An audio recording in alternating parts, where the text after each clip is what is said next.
I don't cry when it rains no more, or I get dirt on my shoes. I don't mind climbing 8 more floors, 'cause these stairs are all heading to you.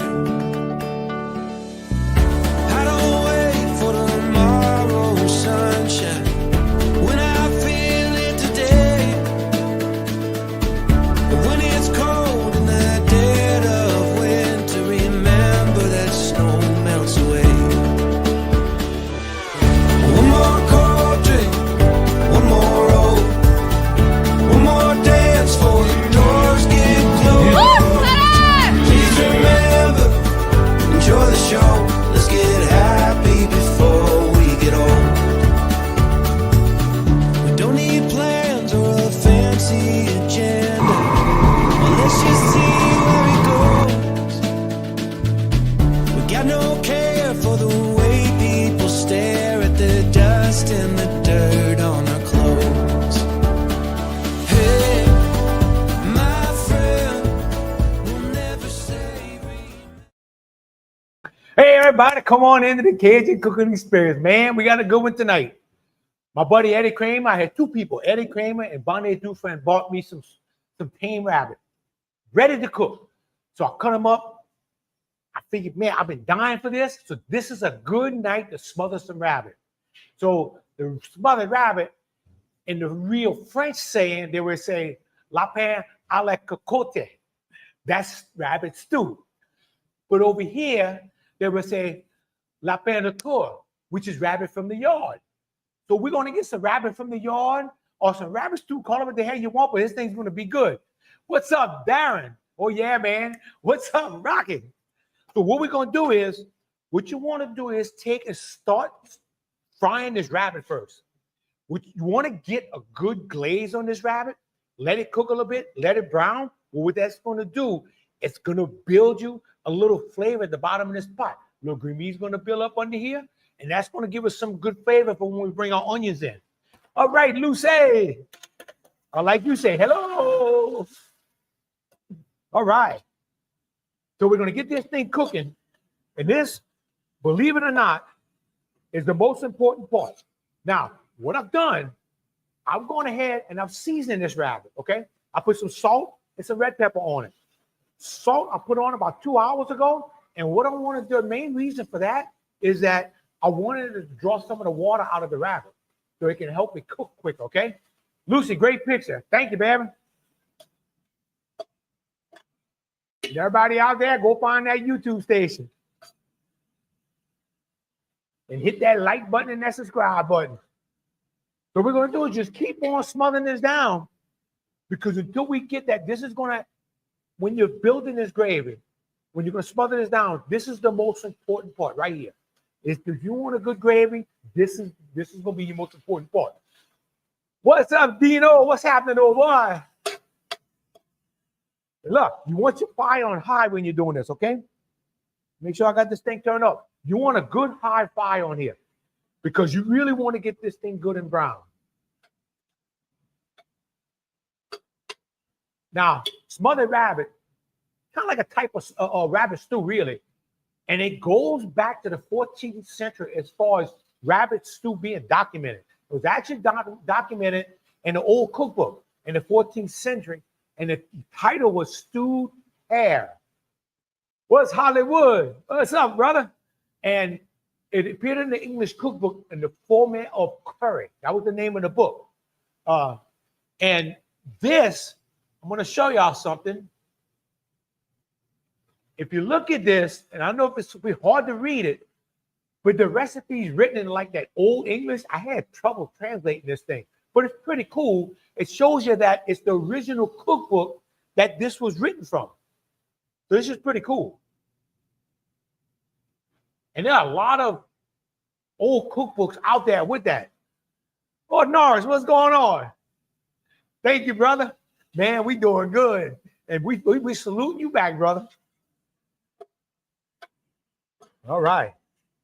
And you're going to see, I'm going to go ahead and shoot down in that pot. And I know y'all getting a good picture. I kind of moved my cameras around to get y'all a better picture of this pot. What's up, Breland? Hey, Spuddy, you should call that flat roof rabbit. So, so Breland was one of them guys. We grew up in St. Rose, and the name of the bar room was the Flat Roof. Did a lot of rabbit hunting out of there. Well, you know, they were always cooking rabbit because we did rabbit hunt. We go cook this rabbit, and the rabbit always cooks better when you're drinking. I'm telling you, I guarantee you. I learned that growing up in St. Rose. Okay, let's take it out and go down in that pot. I think maybe, and maybe it don't want to go in the pot. And I think maybe my camera went off. All right, we're not going to go down in the pot because I think my camera died. But you can see good all this rabbit in here. What's up, Ike?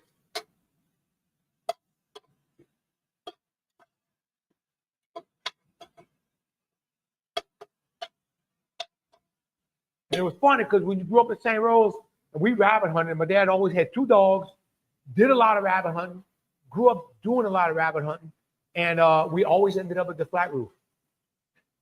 I have no idea why. What's up, Ken? So rabbits actually originated out of Europe, okay? And around the Iberian Peninsula, which today is modern-day Spain and Portugal. This is where they believe they originated. And this is millions of years BC, all right?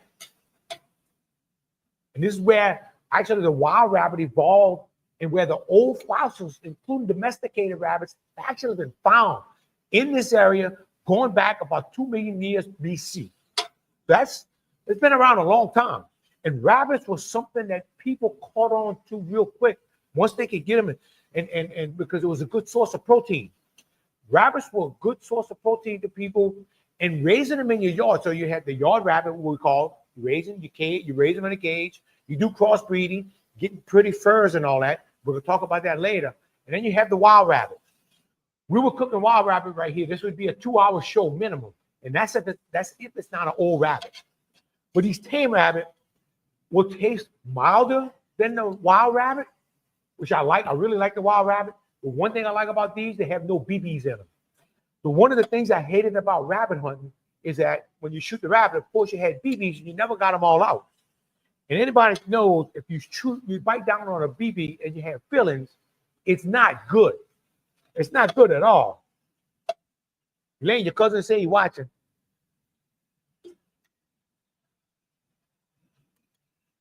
All right, now we're going to flip this. Now you see I put this old rib cage in there? That's not a lot you can do with that. But you see that bone?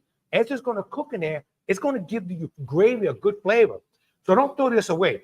You can kind of pick this back strap off of here, maybe pick a little bit of meat off the ribs. It's not much, but this is going to give your gravy some really good flavor. So don't throw that away. And if anything, if you don't want to put it in here, at least boil it when you're making your stock. This will give your stock some good flavor. Now, people always ask me, what's the difference in the taste between a wild rabbit and a tame rabbit? Wild rabbit's going to have that wild taste. It's hard to explain it. If you've never eaten it, you have to acquire a taste for it. Now, I know people are going to laugh at me when I say this because we say everything tastes like chicken.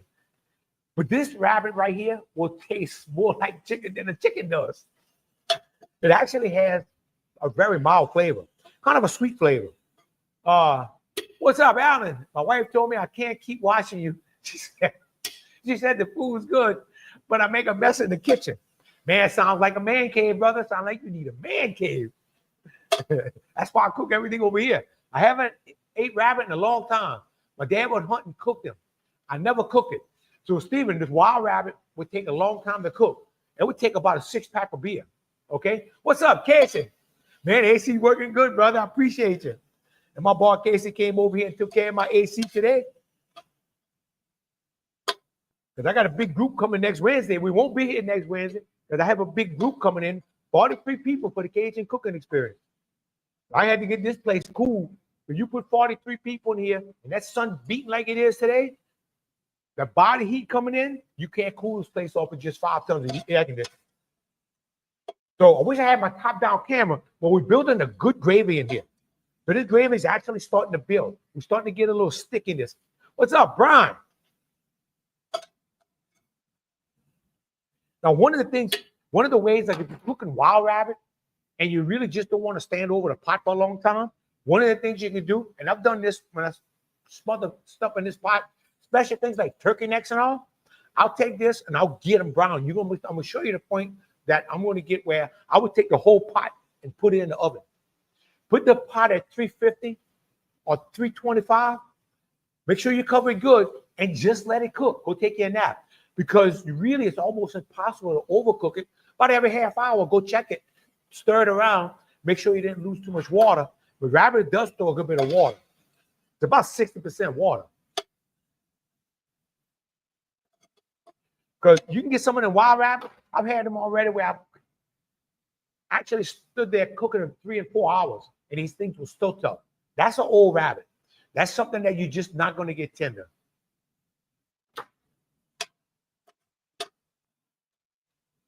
Okay. You just want to keep on working this. This is, like I said, this is going to take time. Make sure they got a good gravy and flour and flavor. All right, Hollywood. Remember, you ain't getting all this. You're getting the taste, brother. Harvey, what's happening, man? Harvey smelling it over there from Marrero. So about the 2nd century BC, the Romans, they decide that they had the idea of farming these rabbits. Okay, and so what they would do, they would put them in a fenced area. Problem is, they didn't know if rabbits dig. Rabbits can dig their way out of anything. So they kept digging their way out of the fenced area. They would actually put guards by each rabbit pen on all sides to guard to make sure the rabbits didn't leave. Because it was becoming a good food source for the Romans.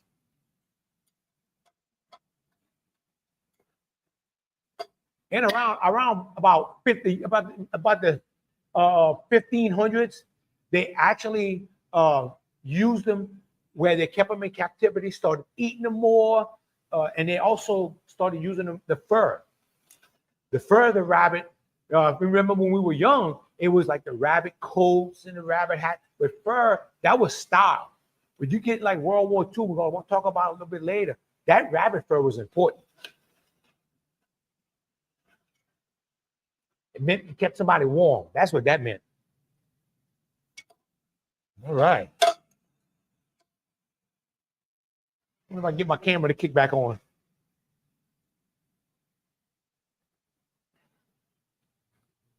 All right. Oh, yeah, there's our top down. All right, I got it to kick back on. There's our top down view. You see them rabbits cooking in there? If you can look in there, you're starting to see a little gravy kick up in here. This is bought. Oh, man. Y'all, this stuff is starting to smell good already. And this is one of the really healthy food that you can eat. Now, if you're going to go to the store, Hollywood boy know how his cousin. Oh, Jeremy, what's happening, brother? Tech support has arrived. Thank you, brother. If you're going to go buy, you really have to know somebody that's raising rabbits, and you want to know that they are really taking care of these rabbits, feeding them right, okay? Steven says he's coming to get some lunch for Saturday.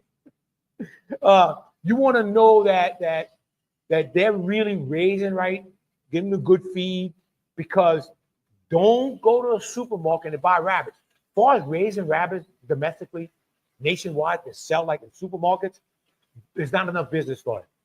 People can't get over eating Easter Bunny, okay? It's just the way it is. So there's not enough business. All our rabbits in the supermarket are imported.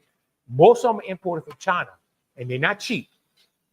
But sorry, something like a rabbit that I'm going to eat, I want to know who's raising it, and I want to know what it's eating, what kind of feed it's on. Because it's going to make a difference in the taste, and they make a difference in my health. And my two buddies that gave me these rabbits, I promise you one thing, I know they're doing it right. Oh, man. These rabbits are rolling in here. I know what I'm having for lunch tomorrow. So I had, and then these two right here came from Eddie Kramer. The ones Bonnie Dufresne gave me, I still have those in the freezer. Now, the ones from Eddie, I had a big one and a small one. I was going to cook them separate, but I'm mixing them up. I may have to take the small pieces out and cook, finish the big ones tomorrow. I don't know. I won't know. But in the tame rabbits, it's not going to make that much difference. Another benefit of raising rabbits is great fertilizer for your garden. And the military vines love it. That's right. So you starting to see, especially out here, you're starting to see this people going back to raising rabbits, and they can use the rabbit manure in their gardens. They're going back to raising chickens, not only for the eggs, but they can use that manure for their gardens also. So you're getting that return. You're raising them, and then you're bringing everything back into the earth. And that's what it's all about. And that beats a bag of fertilizer any day. Okay. Man, this stuff is looking good. You gotta have taste flavor. You got to have taste, flavor, and seasoning. You got it, Woody.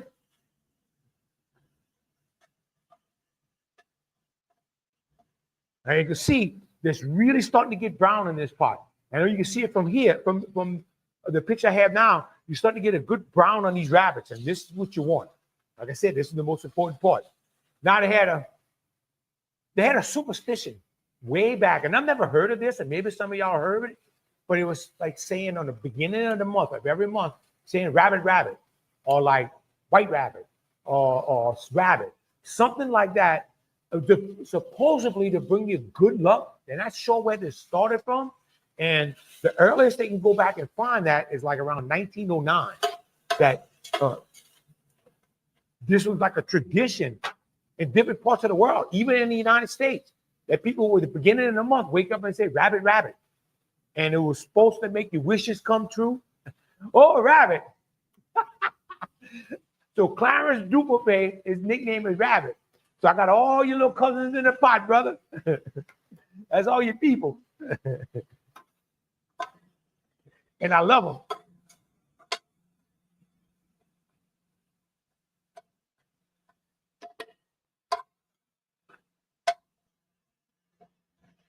That's what we say at the night. Rabbit, rabbit. That way we want some good luck when we fix this. Gotta get that military reference. There you go, brother. All right. John White, you're gonna have to start raising rabbits for fertilizer. Yep. That is one of the good reasons to raise it, and also for the meat, okay? And they said President Teddy Roosevelt, or Theodore Roosevelt, I'm sorry, he was known to say rabbit or rabbit, rabbit at the beginning of every month for good luck. Must have worked. He won the war, so it must have really worked. Okay, I'm gonna bring a little stock in. That's gonna get some of that green meat off the bottom. Oh man. Let me see if my camera. No, it kicked off again. There's a good brown gravy building in here. Really, really awesome. Ooh. I got some smell in here. All right, Michael, you finally found me live. Good job, brother. I'm telling you, go out there and find me on YouTube. You will get a better picture, and I'm guaranteed you won't have to work hard. But look, don't look for me next week. I won't be here. I'll be here entertaining 41 people. Oh man. I'm gonna hit the corner of this pot because I'm getting a nice little buildup right here. And every time I do this, I'm getting a nice brown gravy in here. Oh man. And this is what you're gonna throw your onions in, okay? Come on, check my ribs, brother. Have a good night. Good night, Steve. And those of you who remember Saturday Night Live when it first came out, y'all remember Gilda Radner. She would say bunny, bunny for good luck. She was another one that did that. So yeah, a lot of people did it. I never heard of it before. Glenn, we're smothering down some yard rabbit today. Okay, now I'm gonna start getting some of this out of here. And you just put it to the side. Man, you've got everything you need for this gravy right now.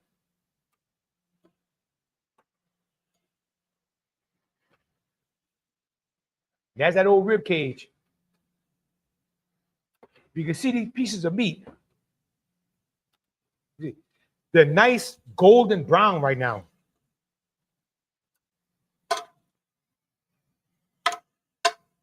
Let me get a little bit. Well, I burned the bottom of my pot. All right. Now we've got this.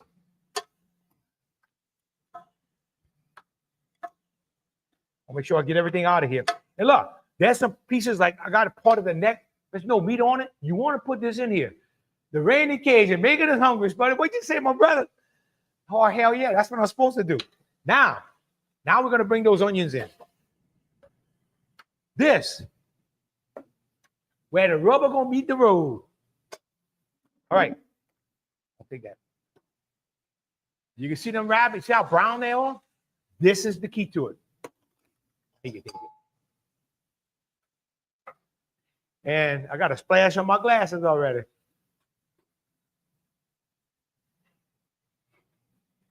Now we're going to start working them onions. And what them onions will start doing, when they're going to start bringing a lot of moisture out those onions, it's going to start pulling up all this flavor up the bottom of the pot. And man, let me tell you, we got some green meat at the bottom of this pot. Let me see if I can get this crazy camera to kick on again. It's coming. There it is. You see up in this corner right here. See this? This is a lot of green meat at the bottom of the corner of this pot. This is what we're going to pick up off of here. Woo, woo. You talk about smell good right now.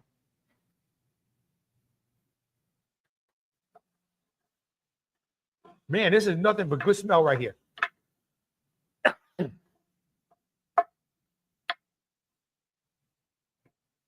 Just get all right, rolling. Just get in the ball. That looks great. Man, this thing is turned out awesome.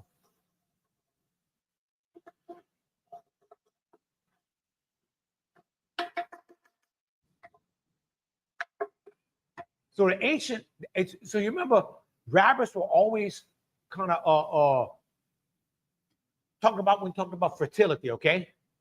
And the connection between the rabbits and fertility goes way back. And it's even, that happened before we even had Easter traditions with the rabbit.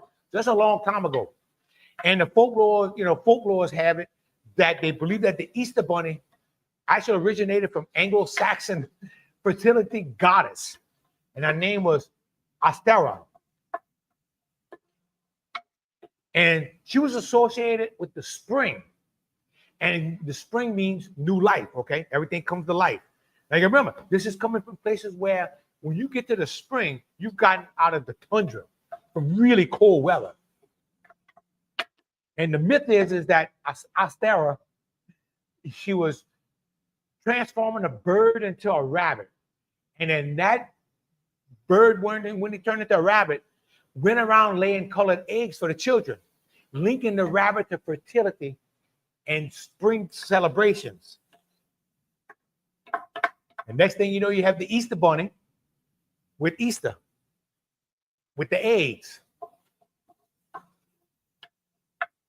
So over the years, and with the rise in international trade, rabbits soon managed to find their way over every continent in the world except Antarctica. It's just too cold, okay?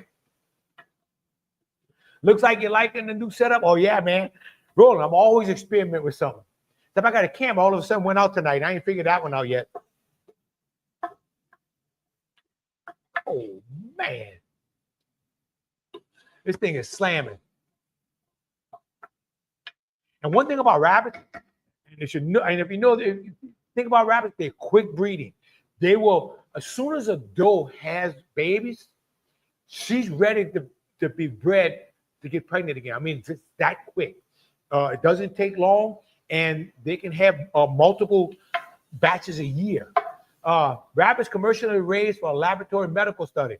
Yes, a lot of rabbits are used a lot for medical studies, and a lot of vaccines in the past, especially like a polio and stuff like that. A lot of these vaccines that we needed years and years ago. Rabbits, we can thank rabbits and mice for this. And then came the Playboy Bunny. Just making the historical connection. Yep, then came the Playboy Bunny. Well said, David. And then, you know, as you went into international trade, rabbits were traded all over the world. So they wound up all over the world. And they were really, being quick breeders, they established themselves very well into all the different environments and populated really quick. Glenn, ever make a sauce pecan with rabbit? You got it, brother. You know, I got another batch of rabbits, and we might do that with it because I love a good rabbit sauce pecan. Now, rabbit sauce pecan goes better if you have wild rabbit because sauce pecans will actually go real well with wild game. It kind of kills that wild taste out of it because of the tomato. Back in the day, my daddy would slaughter the rabbit at the Pan Am. Your daddy and everybody else's daddy. I don't know anybody that didn't put back there, Rhoda. Leave it to the Hubbles to put an adult spin. Hey, Trot, how you doing? It's been a long time. I hope to see you soon. All right, we got some good. Now we've got some really good color in these onions. You can see this, how brown these onions are. Now I'm going to go ahead and bring my bell peppers in. And these are my shallot bottoms I'm going to start bringing in. Guys, one thing I like with my smothered rabbit is a lot of mushrooms. And I actually could put more in this pot. But one full shit to another. Awesome stew. Thank you, Donna. What's going on, my brother?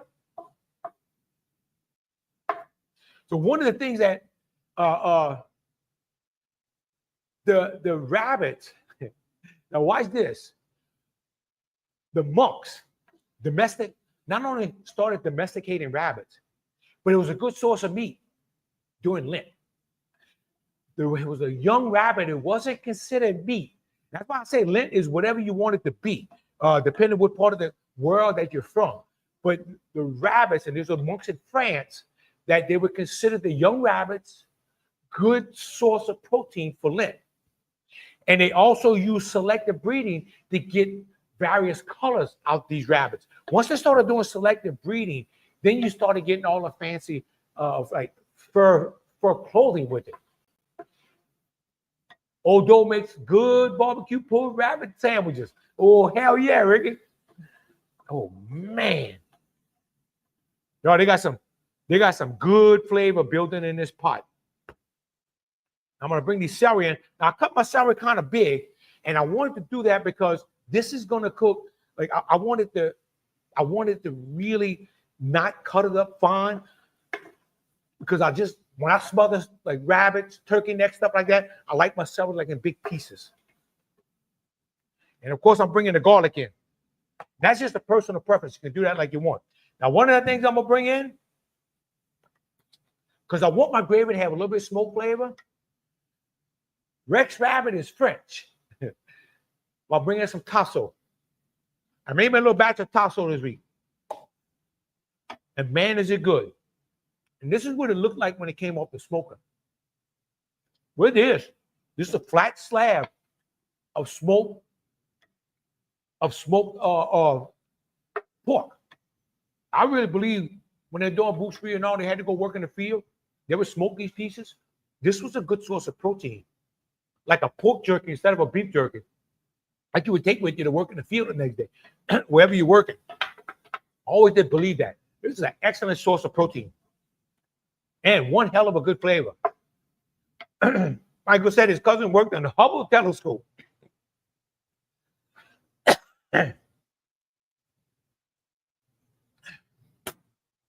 I'd love to have a conversation with him, Mike. Okay. And I like when I'm smothering stuff like this, I love to bring a little carrots in. Gives it that little sweet in there. I thought that was interesting that the monks were eating this, were raising the rabbits, doing selective breeding for the fur, and also eating the meat during Lent, a good protein source during Lent. That one kind of caught my eye.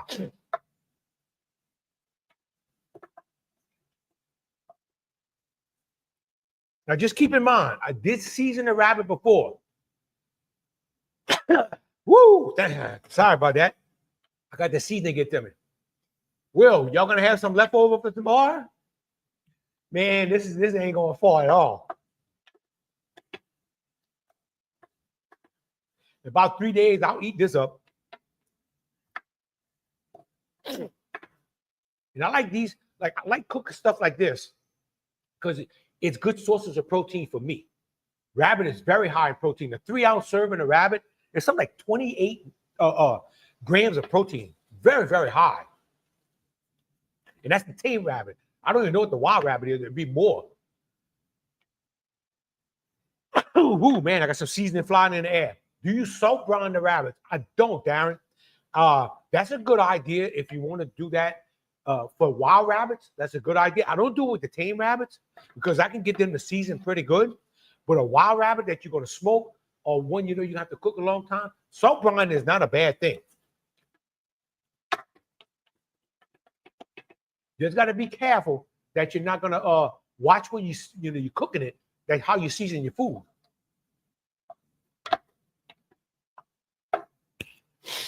Ooh, man, I got seasoning flying in there. It's getting. So if you have a pair of rabbits, a single pair of rabbits, this blew my mind, can produce up to 200 pounds of meat a year. And as far as how many rabbits that pair of rabbits can make.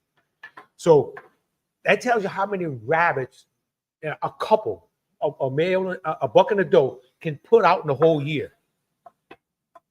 And this was very, very important, especially during World War II. Roy, hey, where's my plate? What's happening, Roy?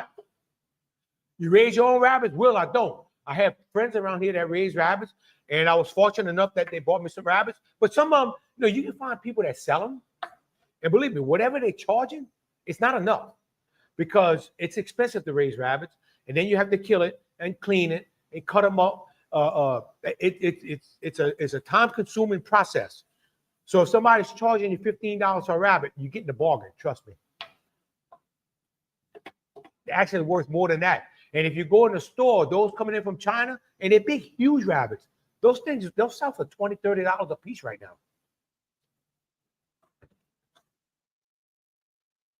And you don't know how they were raised.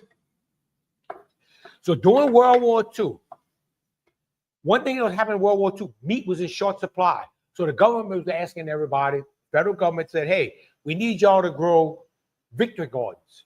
So everybody was growing vegetables and all so that they take the pressure off the commercial market so they feed the soldiers.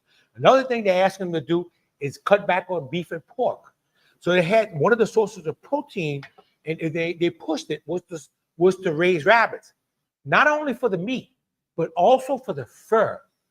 Rabbit fur was very important because in the airplanes that they were flying, and then the soldiers on the ground, they would use that fur to line their helmets to keep them warm. You had the fur. If you remember the pilot jackets, they had the fur on the collars. A lot of times that was rabbit fur, and it helped keep the soldiers warm. So that was another reason why they encouraged everybody to raise rabbits during World War II. And of course, that Eric tell everybody grow the victory garden. It was your thing to do. And you have to remember all the farmers. A lot of the young farmers were all fighting the war.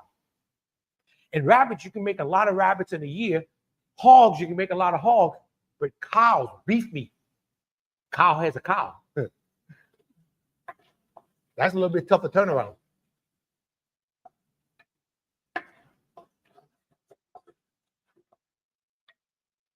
Okay.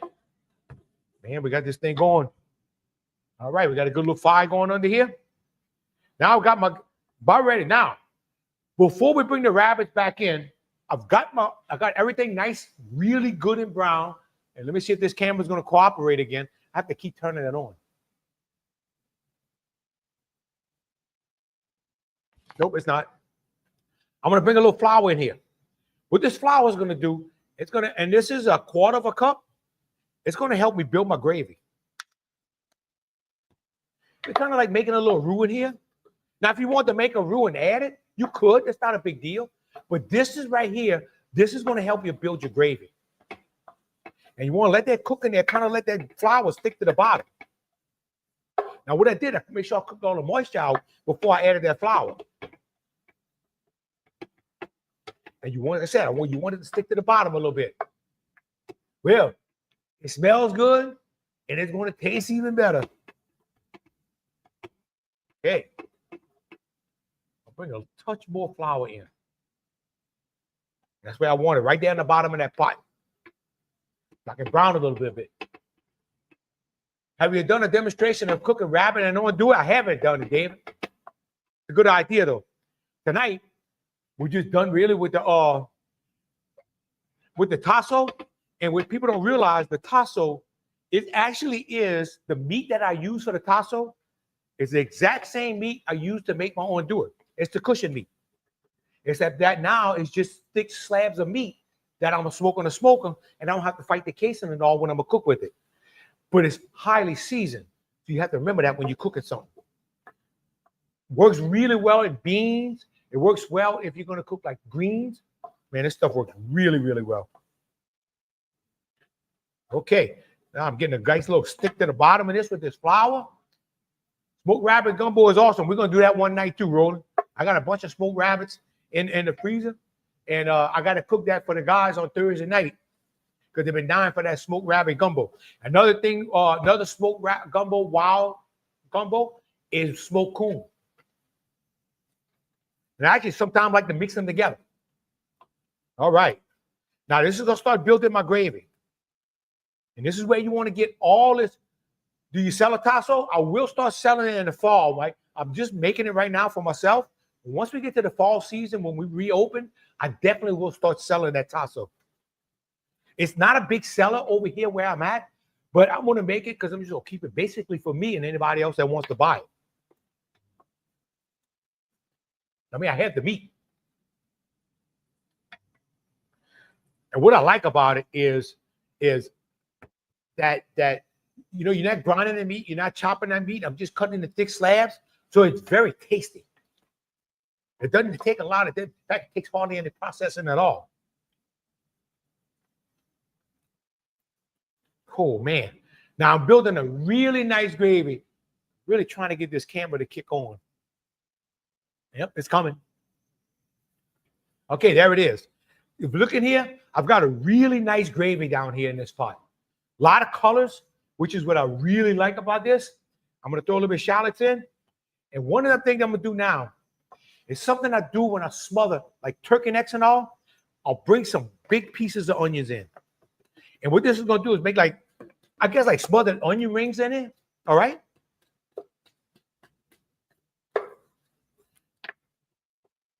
And anytime I'm smothering foods like this, especially wild game or like rabbit and stuff like that, I want a lot of onions in it.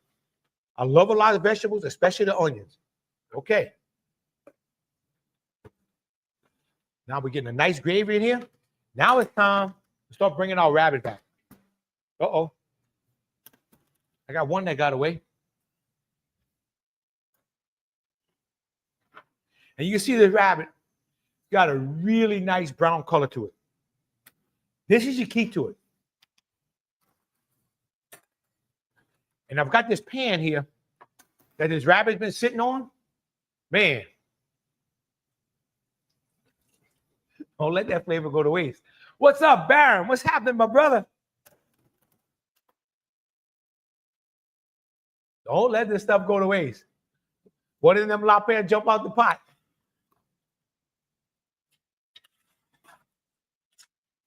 Oh. Now we're really looking good. Put a little extra water in. Now we're going to start building our gravy. And what you want to do, you want to get this gravy really, so once it starts cooking, starts thickening a little bit, this is when you want to start seasoning this gravy so that rabbit can also pick up that seasoning. Even though I seasoned the rabbit before, I want to make sure that my gravy is well seasoned so rabbit can pick up more seasoning. What kind of beer do you like to drink with smothered rabbit? Cold and dark. This is the Modelo. That, Abita, Amber. I like those two beers. Anything that's dark, Mike. Oh, good question about the stock, Dave. Let me tell you what it did. For the stock, I deboned some Boston butts to make me some sausages last week. And instead of smoking those, most of the time I take those bones and I smoke them. What I did this time, I kept the bones and I boiled the pork bones for a stock. And all that meat that was stuck to the bone actually came off of it. So there's pieces of that meat in here. But it gave me a really good stock. So I'm trying something a little different, using these Boston butt bones just to have something to do with them because I go through so many of them, is to make a stock with them. Because I already smoke them and put them, like if you're going to cook red beans, white beans, stuff like that, greens, you take it, well, especially red beans or white beans, you take those smoked bones and you throw them in there. Holy cow. And the little bit of meat that you leave on when you debone, it goes in your beans. Okay.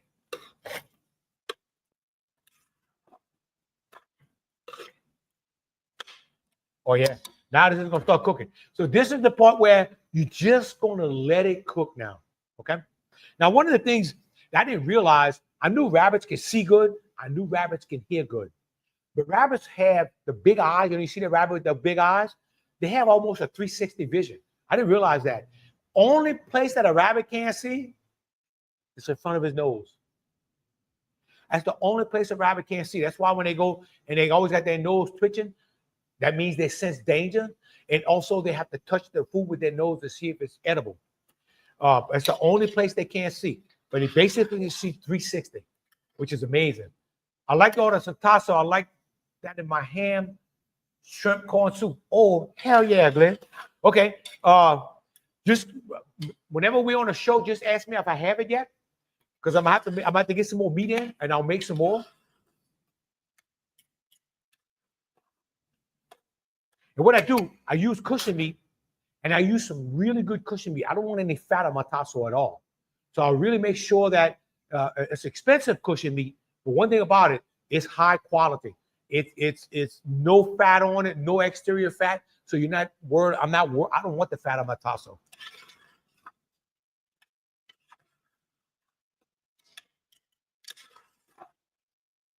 You always see that little cottontail in them rabbits.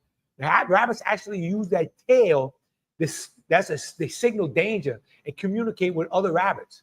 And they can do that over large distances. It's somebody to know. Rabbits are constantly chewing, which I knew that, but they have to. If they don't chew and they have to chew roughage to wear their teeth out, because their teeth will grow up to 5 inches a year. So they have to keep constantly chewing to keep their teeth down. And I didn't know that. But that tasso in that corn soup, oh, hell yeah. And now we heard some, because one day, ain't gonna be long, we're gonna be making some corn soup in this show. And we will have some tasso to put in it. Now, anybody that rabbit hunts, and I know their mama told them this, you better be careful cleaning the rabbits, you don't get rabbit fever. I never knew what rabbit fever was. I thought maybe you just woke up with a fever one morning. But it is a real thing.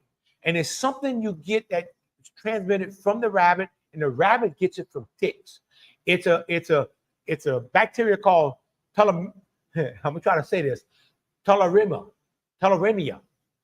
And it can make you very, very sick. If you catch it early enough, they have antibiotics that can knock it out. But this is why Mama would always say, don't be cleaning the rabbits if you got a cut in your hand. If you remember, if you had a cut in your hand, they never wanted you to clean wild game. But what I found out is, researching this, is that it actually can go through the skin, even though you don't have a cut. That it can actually, you can get rabbit fever. Okay, now this thing's really starting to cook down. And the gravy's got a good little brown color. But if it has rabbit fever, it has the bacteria, once you cook it, you can't get it. It will kill that bacteria. So that's a good thing. What's happening, Bruce? What's happening, my brother? Man, I'm doing great. Ricky, I'm cooking. Yeah. The answer to that is yeah. Because in the beginning of the show, I had a recipe I put up there, and they called it hair stew. This was made way back. One of the first cookbooks that was ever printed with rabbit in it. Elaine, Bruce said hi. Okay. Let me see if I can get that. I'm getting pretty good at operating this camera on the fly.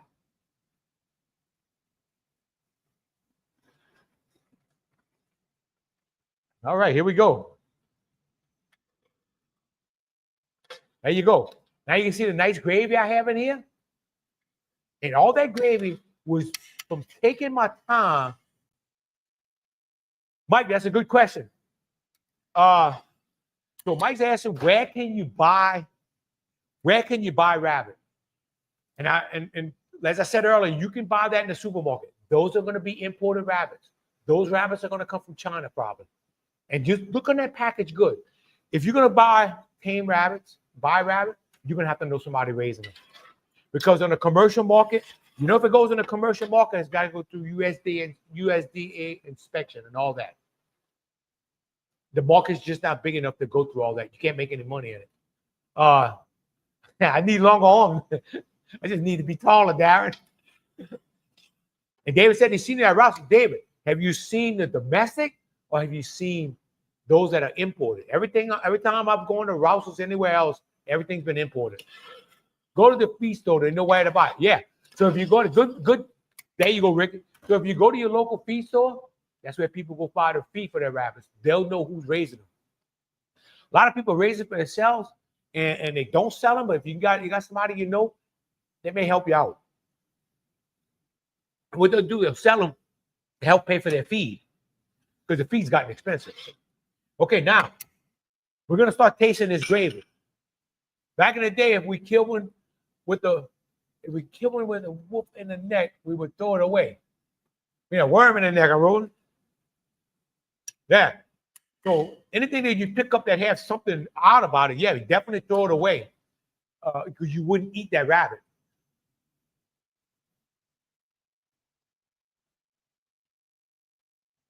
Ooh.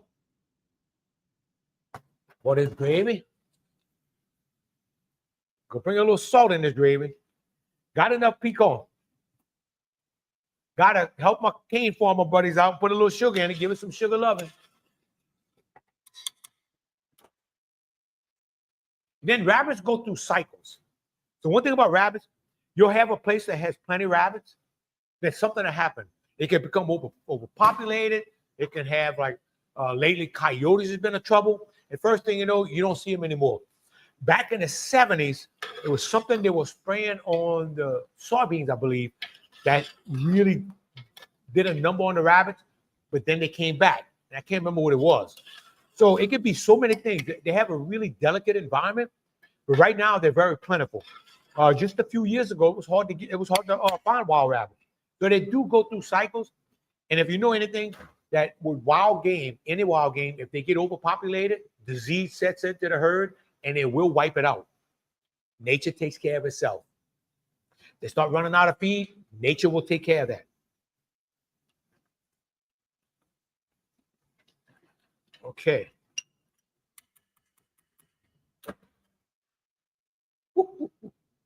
Oh, man. Oh, hell yeah. That's right. That's right, Ricky. Wiped out the quail. It's exactly what happened. I believe it made the shells brittle and they wouldn't hatch. I can't remember. They used to have coverage of quail all over in the field. All of a sudden, they disappeared. Oh, man. Time to do the French bread taste. Yo. This thing is slamming. Yo,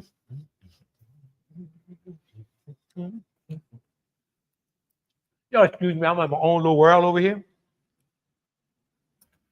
Lord. I'm going to put some in this plate. Oh. And all you do right now is just let this rabbit cook. Some of this, so it's not going to, some of this rabbit's already getting tender. That's how tender tame rabbit. I mean, they're very, very tender. course, we let them get too big, they'll be a little tougher. Those are the ones that are good for smoking. Hey, Evan. Thank you, brother. So good it makes you do the bunny hop.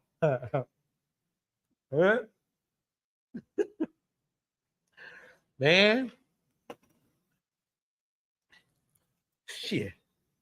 This is good, y'all. So a lot of people go out there and buy gravies in a can, gravy in the bag. It's so easy to make your own gravy. You saw me do it here tonight. It didn't take long.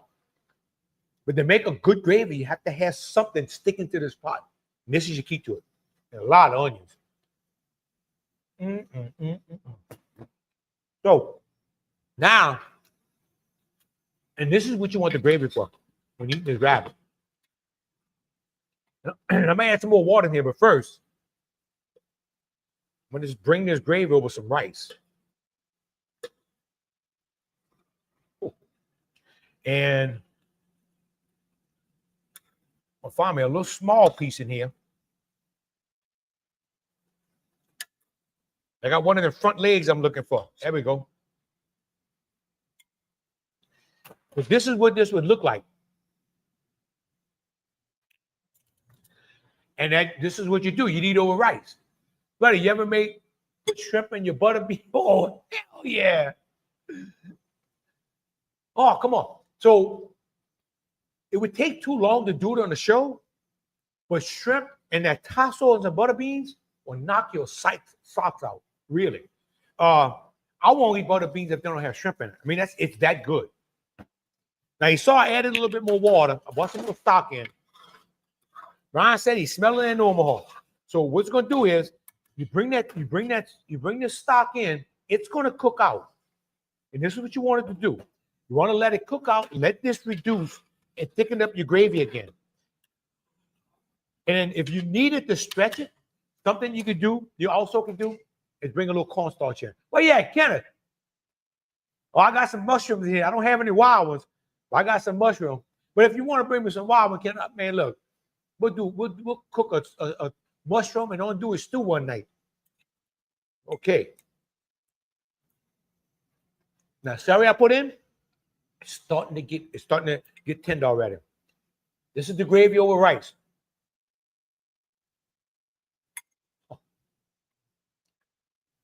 Yeah, that tassels brought in some good smoke flavor in it. Now see, I want to see how far long the rabbit is. So this rabbit probably has another maybe 10 minutes of cooking, and this rabbit's going to be done. This is how close it is. But look, you can make a meal. If you don't like the rabbit, you can make a meal with this, just right here.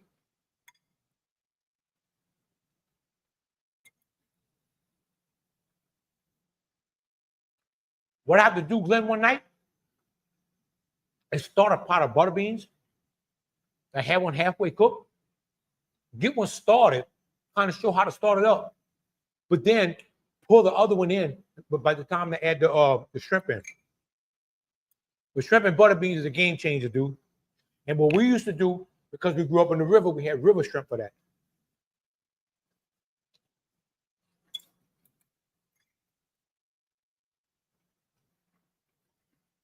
And like David said, he's posted some videos on that.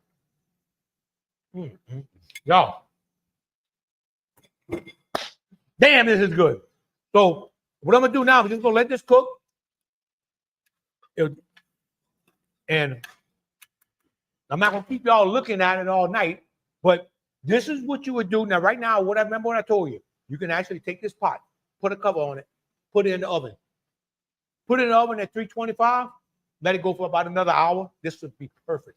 But seal that pot good. If you don't have a good cover, cover it with aluminum foil.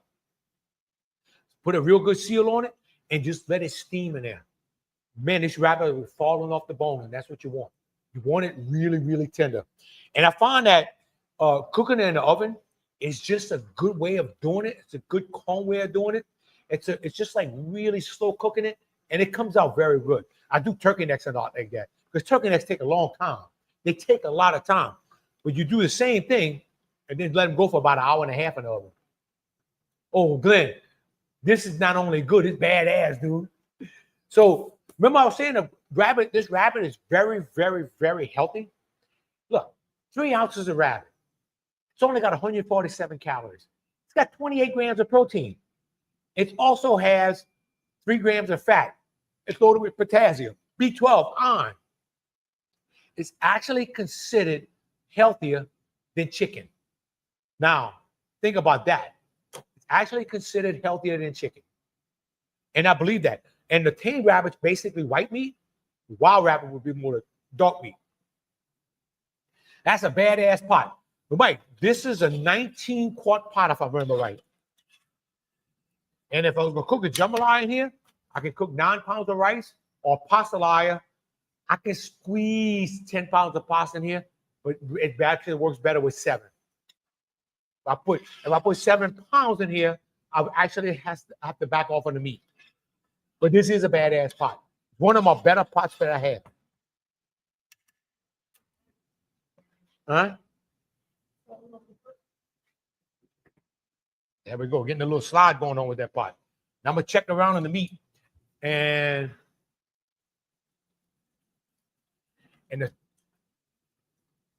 so it's starting to break apart.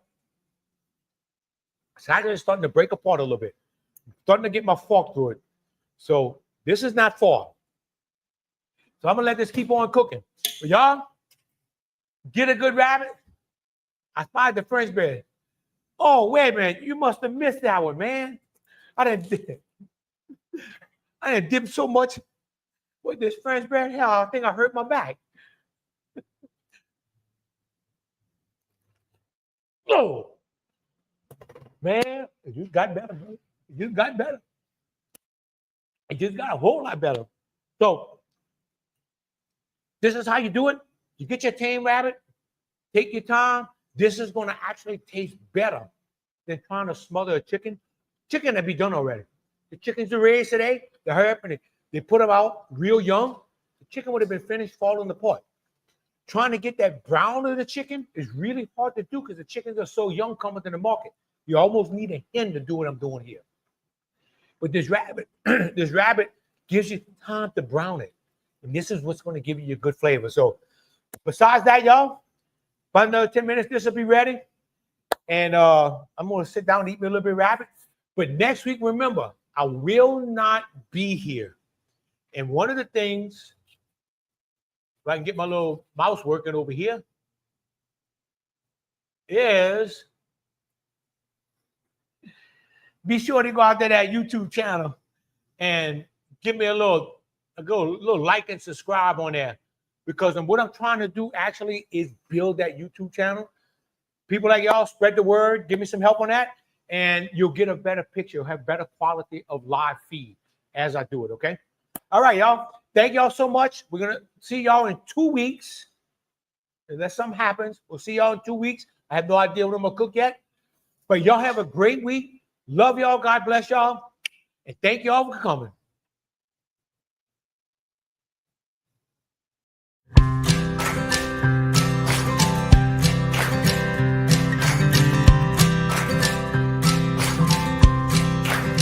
Don't get me wrong, I love my life. These concrete walls, these city lights. What I'm about to say, it won't make no sense, but I gotta get it off my chest.